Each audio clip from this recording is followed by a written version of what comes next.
जब समस्त संसार पीड़ा देकर मौन हो जाता है, वहाँ माँ होती है। जब थका हुआ मन स्वयं से ही विरक्त हो जाता है, वहाँ माँ होती है। जब जीवन का प्रत्येक पथ अंधकार में प्रतीत होता है, वहाँ माँ होती है।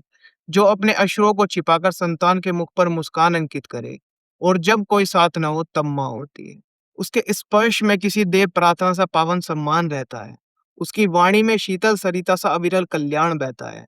उसकी छाया में प्रत्येक भय का मौन अवसान रहता है। जो स्वयं अंधकार में रहकर भी संतान को प्रकाश देती है, सबकी व्यथा सुनती है किंतु अपनी पीड़ा किसी से ना कहती है। चाहे संतान कितनी ही कठोर हो, वह उससे विमुख नहीं हो पाती है। संतान के हित हेतु वह स्वयं ईश्वर से भी संघर्ष कर जाती है। ईश्वर प्रत्येक क्षण पृथ्वी के हर कोने में उपस्थित नहीं रह सकता, इसलिए पृथ्वी पर ईश्वर का साकार स्वरूप माँ कहलाती है। जिसने माँ के चरणों में जीवन का प्रथम स्वर्ग देखा हो, जिसने अपनी माँ में ही ईश्वर का साक्षात स्वरूप देखा हो, जिसने माँ को खोकर अपने भीतर अनंत अंधकार देखा हो। समय प्रत्येक रिक्तता को भर सकता है, किंतु मातृ स्नेह का अभाव नहीं।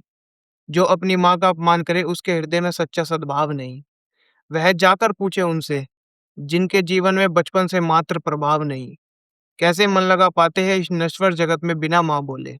माँ शब्द से अधिक गहन इस जगत में अन्य कोई भाव नहीं। वह मुझसे दूर हो अथवा मेरे समीप, मैं मानता हूँ वो आज मेरे साथ नहीं, किंतु आज भी मेरा सर गोद में रखकर सोती है। मेरी आंखों में अश्रु देखकर वह आकाश से वर्षा बनकर रोती है।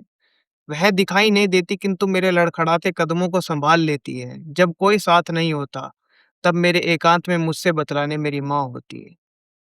अपनी समस्त इच्छाएं त्याग कर वह अपनी संतति में अपने स्वप्न संजोती है। अपने अश्रुओं की प्रत्येक बूंद से संतान रूपी माला पिरोती है।